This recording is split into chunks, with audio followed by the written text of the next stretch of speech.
2019 के महासमर की तारीखों के ऐलान के बाद चुनाव आयुक्त ने देश के सबसे बड़े न्यूज नेटवर्क न्यूज 18 पर पहला इंटरव्यू दिया। अपने इंटरव्यू में अरोड़ा ने महासमर के लिए चुनाव आयोग की तैयारियों को लेकर खुलकर बात की। इंडिया से एक्सक्लूसिव बातचीत करने के लिए देश के मुख्य चुनाव आयुक्त सुनील अरोड़ा हैं। देश भर की नजरें चुनाव आयोग पर लगी हुई हैं कि निष्पक्ष चुनाव हो। इस वक्त हमारे साथ हैं। एडवाइजरी अभी हाल में इन्होंने भेजी थी फाइनेंस मिनिस्ट्री के राजस्व विभाग को। क्यों जरूरत पड़ी सर? स्वच्छ चुनाव, निष्पक्ष चुनाव की बात आप लोग करते हैं, पैसे में धन का दुरुपयोग कम हो, जरूरत क्यों पड़ गई कि बीच में एडवाइजरी भेजी जाए? देखिए, जो चीजें, कुछ तो चीजें हमेशा से there are some basic things, but lot of things you need to retreat. कल को आप ये पूछेंगे कि जो सोल्जर्स वाला इश्यू था उस पर हमने एडवाइजरी क्यों भेजी? इसलिए भेजी कि ऐसा फीडबैक आ रहा था। रिटायर्ड एडमिरल रामदास जी ने एक पत्र में लिखा, फिर हमने देखा कि हमारे तो ऑलरेडी इस विषय में एक इंस्ट्रक्शंस हैं। देन वी थॉट कि लेट अस रीट्रेट देम। इस पर्टिकुलर मामले में भी अखबारों में हर तरह की बात आ रही थी, अखबारों में, प्रिंट मीडिया में। तो हमने सोचा कि जो बेसिक तीन, ये तो फैक्ट है कि जो increasing use of money power in the electoral polity, democratic polity, it is one of the most corrupting influences.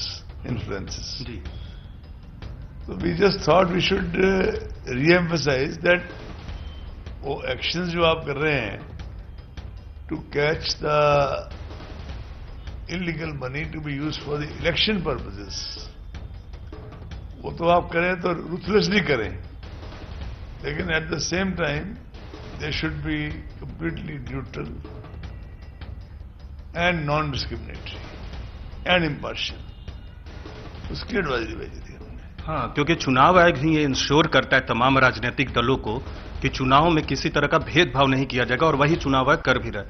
लेकिन कई जगह छापेमारी हुई कुछ नेताओं के करीबियों के यहाँ, उसके बाद ये एडवाइजरी भेजी गई, तो लोगों को अंदाजा लगा कि क्या चुनाव आयोग को ऐसा लगता है कि अधिकारी निष्पक्षता से व्यवहार नहीं करे। और आप लोगों ने जो रिलीज भेजा था उसमें यह भी लिखा था कि तमाम कार्रवाई की जानकारी जो है चुनाव आयोग को दे राजस्व विभाग से जुड़े इन्फोर्समेंट एजेंसी।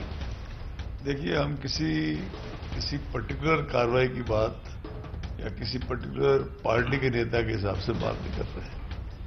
हमारे जो, और हम ये कहें कि हमें अपने जो सीबीडीटी है या डिपार्टमेंट ऑफ रेवेन्यू है, मिनिस्ट्री ऑफ फाइनेंस में, हमें कि उनकी डे टू डे वर्किंग के ऊपर भी हमको टिप्पणी नहीं कर रहे हैं, ना आक्षेप कर रहे हैं। लेकिन जो अभी हाल की बात आप कर रहे हैं, तो ऐसी भावना आ रही थी ग्राउंड से कि एज इफ जो हमारे मुख्य चुनाव अधिकारी हैं, ये सब उनकी मर्जी से नहीं, मर्जी की जरूरत भी नहीं है, ना कानून में, ना होनी चाहिए, लेकिन उनके पूरे संज्ञान में लाके सब हो रहा है।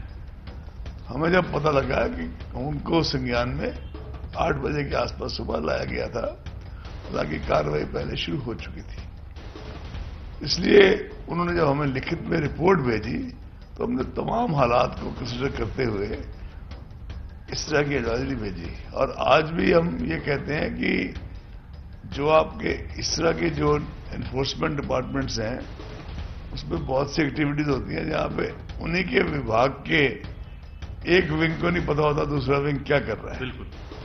और जो सारी इंफॉर्मेशन है वो नीड टू नो बेसिस पे शेयर की जाती है। तो हम ऑपरेशन डिटेल्स के बारे में ना हमारी कोई जिज्ञासा है, ना हम इच्छुक है, ना हम किसी प्रकार का हस्तक्षेप करना चाहते हैं। लेकिन चुनाव जब तक चल रहा है, प्रक्रिया चल रही है, तो कोई ऐसी कार्रवाई जिसका कोई इलेक्शन के ऊपर असर होना हो, in terms of money to be illegal money, illegitimate money to be used for influencing the voter, वो कम से कम हमारे जो मुख्य चुनाव अधिकारी हैं उनको इतना बता दिया जाए कि इस तरह की कार्रवाई हमारी चल रही है। जब फुल डिटेल्स आएंगी तब आपको पूरा बताया जाएगा, और उसमें कम से कम बाद में हमें एक रिपोर्ट भेजी जाए। आज आपने सीबीडीटी के चेयरमैन के साथ बैठक की, राजस्व विभाग के सचिव के साथ बैठक की, कई मीडिया रिपोर्ट्स आई कि चुनाव आयोग ने दोनों को समन किया है। समन किया था या नॉर्मल बैठक बुलाई थी आगे की प्रक्रियाओं को बेहतर करने के लिए? बड़े वरिष्ठ अधिकारी हैं जी, और चुनाव आयोग कोई इस प्रकार कोई, we are not kind of regulatory agency in that sense कि हम लोगों को समन करते फिरें। उससे पहले तो आज से कुछ दिन पहले जब एक मीटिंग हुई थी जिसमें सीबीडीटी के चेयरमैन, सभी सेंट्रल डिपार्टमेंट्स के रेलवे बोर्ड के चेयरमैन, उसमें सभी लोग थे, हम तीनों थे, मैं और अशोक लवासा जी और सुनील चंद्रा जी, सीबीआईसी के चेयरमैन। तो क्या हम ये कहेंगे हम सबको समन किया? हम गृह मंत्रालय में गृह सचिव के साथ कुछ बात करने के लिए उनको बुलाएं तो क्या हमने उनको समन किया? समन क्या होता है? हाँ, बातचीत के लिए, विचार विमर्श के लिए, और हाँ, ये एडवाइजरी इश्यू हुई थी तो इसलिए उनसे बातचीत हुई। और जो मैंने अभी आपको बताया, बातचीत का पूर्ण परिप्रेक्ष्य वही था कि किस प्रकार इस बात को, जो लास्ट सेंटेंस था सुटेबली इन्फॉर्म्ड, उसकी किस प्रकार से सुटेबली इन्फॉर्म किया जाए, जो मैंने अभी आपको बता दिया। एक्सपेंडिचर ऑब्जर्वर आप लोगों ने तैनात किया और सबसे खास बात कि स्पेशल एक्सपेंडिचर तैनात किया कई राज्यों में, और अभी तक ही जो आप लोग की बरामदगी है नकदी की या बाकी टोटल जो रेड के तहत सीज किया आप लोगों ने, वो तो सारे रिकॉर्ड को तोड़ चुकी है। तो कहां ये सिलसिला जाएगा और एक्सपेंडिचर ऑब्जर्वर आपके कैसे हेल्प कर रहे हैं चुनाव आयोग को? देखिए, बहुत ही वरिष्ठ अधिकारी हैं, ज्यादातर कोई रिटायर्ड सीबीडीटी के चेयरमैन हैं, कोई स्पेशल डीजी इन्वेस्टिगेशन रहे, बहुत अनुभव हैं, वरिष्ठ हैं, और उनकी जो स्वयं की जो एक तरह से कह सकते हो आप सारे जिंदगी का कैरियर है, बड़ा बेदाग रहा है, इसलिए उनको भेजा गया है। वो भी बड़े हिसाब से भेजा गया है, सोच के कि कौन सी स्टेट्स किस हिसाब से in public perception also and in reality में भी एक एक्सपेंडिचर सेंसिटिव है। बीच में फीडबैक आया कि कोऑपरेटिव्स के थ्रू पैसा चैनलाइज होता है। अब देखिए, होता है नहीं होता है वो एक सेपरेट इश्यू है। हमने महाराष्ट्र गुजरात के लिए भी लगा दिया स्पेशल एक्सपेंडिचर ऑब्जर्वर, और वो अपना जो उन्होंने ओवरऑल जो एक्सपेंडिचर ऑब्जर्वर्स जो ऑलरेडी हैं वहां पे, जो कि डे टू डे हिसाब देखते हैं कैंडिडेट्स का, और अब ये जो स्पेशल एक्सपेंडिचर ऑब्जर्वर्स हैं और जो सीबीडीटी के स्वयं के रेगुलेटरी ऑफिसर्स हैं स्टेट्स में, डीजीज, इन्वेस्टिगेशन इत्यादि, 1900 करोड़ तो हो चुका है। अब इतना पैसा कहां से आ रहा है, कौन ला रहा है, कौन दे रहा है, ये सारी बातें तो देश की जनता को और प्रबुद्ध वर्गों को और सबको सोचनी चाहिए। ये तो हो गई जो पैसे का इस्तेमाल करते हैं चुनाव में, राजनीति में, लेकिन मतदाताओं को कोई प्रलोभन न दे, वो चुनाव आयोग कैसे कोशिश कर रहा है कि मतदाताओं को कोई प्रलोभन दे तो उससे दूर रखें?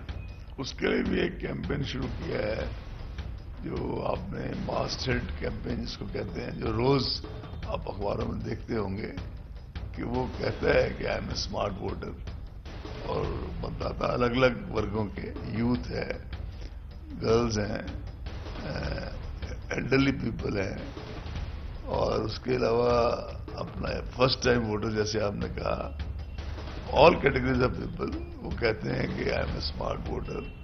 लेकिन नीचे लिखा हुआ है कि कौन कौन सी धाराएं कानून की हैं जिसके तहत कार्रवाई हो सकती है।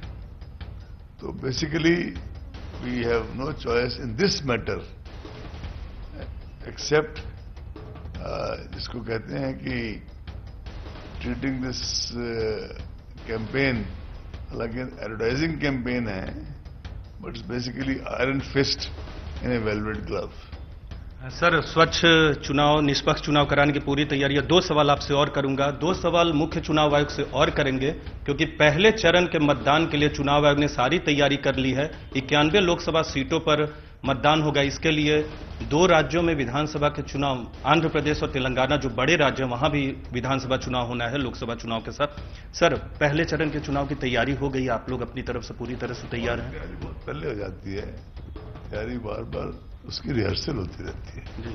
तैयारी तो ये लोग बहुत पहले कर लेते हैं, उसकी रिहर्सल होती रहती है, और यही प्रयास होता है कि चुनाव should be free, fair credible and ethical election.